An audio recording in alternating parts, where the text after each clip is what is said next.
a satisfying final act is such a vital thing to get right in any movie. After all, audiences don't always remember an entire story, but they'll usually remember how it ends. Sometimes a stronger final act can single-handedly save an entire film, but on the flip side, some good movies just fell apart in the final stretch. Whether they're undone by bad plot twists, were far too anticlimactic compared to the rest of the film, or just had generally poor writing. So with that being said, I'm Jem from WhatCulture.com, and these are 12 recent films that fell apart in the final act. Number 12, Watcher. 2022 was a year that delivered one great horror film after another all the way through, and while Watcher didn't get the same level of mainstream attention as things like X, Barbarian or Nope, it really did deserve to. Watcher tells a seemingly familiar story. An American named Julia in Romania becomes unnerved when a man, played by Bernd Gorman, across the street won't stop watching her and soon suspects he's a serial killer, with so much panache that it starts to feel entirely fresh. Julia is a great lead, and Watcher has great direction that masterfully builds suspense, echoing Hitchcock in the best sort of way. Unfortunately, after 2 acts of beautiful build-up, the finale does not work nearly as well. After some double bluffs, it turns out that yes, the man across the street is a killer after all, and yes, he tries to kill Julia in the end. This all just felt far too predictable than the earlier scenes were. Number 11, The Equalizer 3. The third and by far the worst film in an unexpected trilogy, The Equalizer 3 starts out nicely by giving audiences more of what made the first 2 films so enjoyable. Denzel Washington being an ultra cool badass, a gently poignant tone, and brilliantly directed fight scenes which are so violent they almost feel like something out of a slasher film. The trouble is, the first 2 movies actually built up to a proper climax. In this case, the finale is such a damp squib that it honestly felt insulting. Especially considering the track record this trilogy previously had with delivering great fight scenes. Really, it's just a series of darkly lit kill scenes in which Robert McCall, played by Washington, kills the previously formidable bad guys without any sort of resistance. Equalizer 3 does, in fairness, conclude the title character's arc nicely, but this was supposed to be an action film, and it fatally underdelivered there. Number 10, See How They Run. See How They Run, a whodunit set in 1950s London and starring Sam Rockwell and Saoirse Ronan, is similar to quite a few of the other films on this list. For most of its runtime, it's competent enough, but the underwhelming final act makes it hard to remember the overall package with much fondness at all. With any whodunit movie such as this, so much hinges on getting the big reveal right and paying the mystery off in a satisfying way. Sadly, in this regard, See How They Run falls completely flat. The film revolves heavily around the people involved in the West End play The Mousetrap, and Agatha Christie herself appears briefly at the end, played by Shirley Henderson. See How They Run did itself precisely no favours by inviting comparisons to Agatha Christie. She was the unrivaled master of satisfying whodunits after all. Number 9, Fast X. For most of its runtime, Fast X was a reasonably entertaining instalment for the Fast and Furious series, and then the ending arrived. And it's a solid gold stinker. Then again, to call the final scenes of Fast X an ending feels a bit too generous because this film doesn't really have an ending. It just finishes mid-action scene in the most lazy way imaginable. A plane carrying Roman, Ramsey and Han is shot down, and Dominic Toretto, played by Vin Diesel, and his son Brian are left trapped in a cavern as main antagonist Dante, played by Jason Momoa, is about to blow up a dam and kill him. The film then cuts to Antarctica, where Letty and Cypher have been stranded for most of the film in a lame subplot.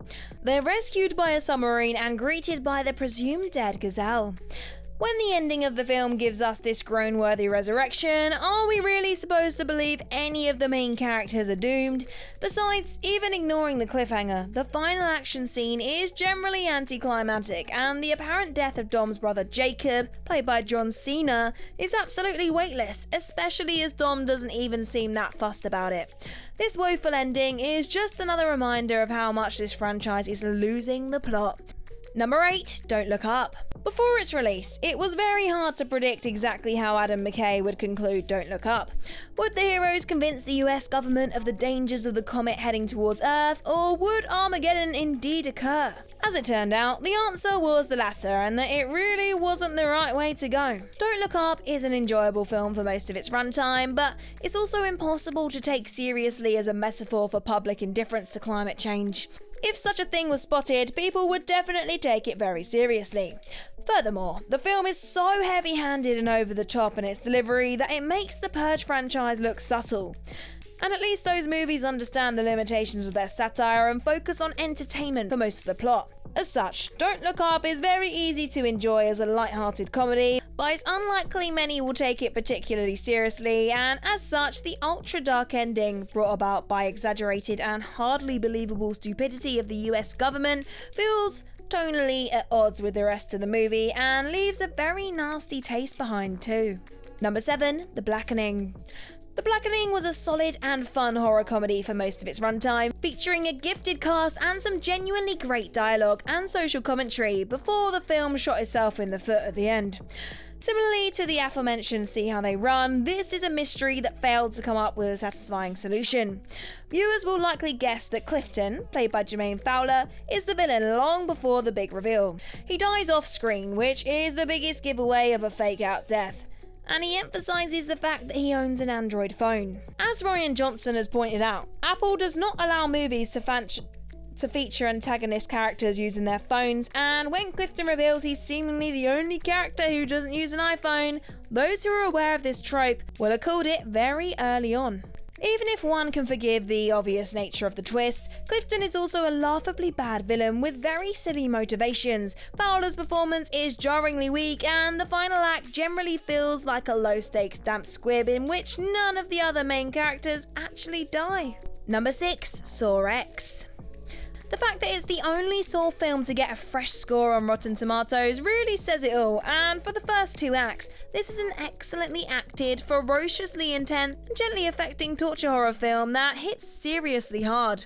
But unfortunately, the final act needed, a lot of work. Cecilia, one of the players in John, played by Tobin Bell's game, suddenly starts behaving like an over-the-top Bond villain. The traps in this concluding section of the film are seriously boring, and the film also throws in an unnecessary kid character who John befriends and who's put in a trap alongside John by Cecilia. That leads neatly onto another big issue. It tries too hard to make John likeable.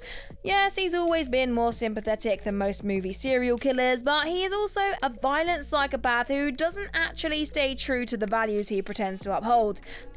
He's not the good guy. The rest of the movie is good enough that one can still look back on the film with fondness, but aside from a very neat mid-credit scene, Sor X's final reels fell short of the awesomeness of not only the rest of this film, but also of many of the other Saw endings.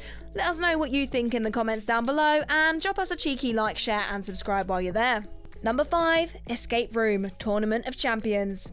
This is a unique case because Escape Room Tournament of Champions has 2 versions that have a very different final act. The more widely seen ending, that of the theatrical version, is god-awful.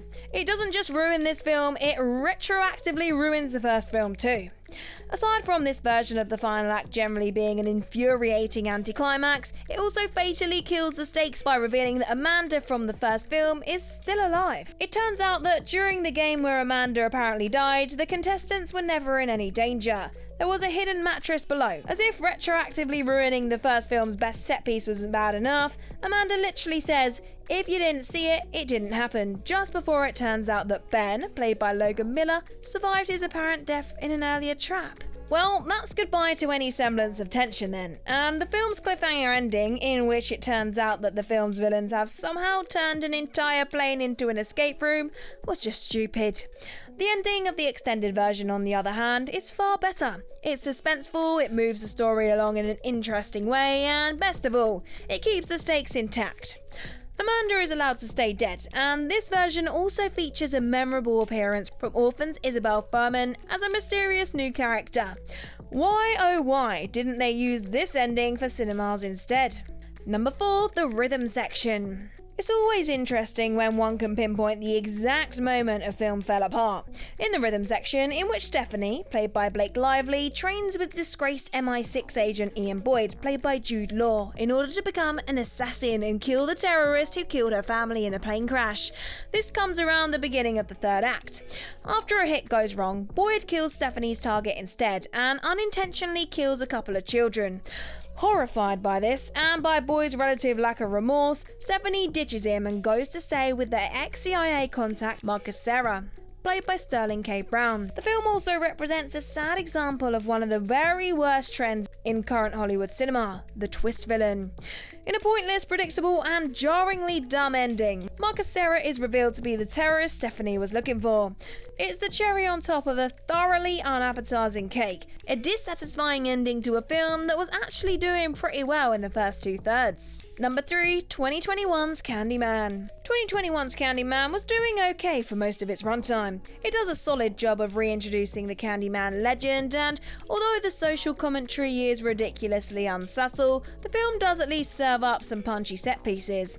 The film had the ingredients there to deliver a powerful final act. It just didn't do anything with them, like at all.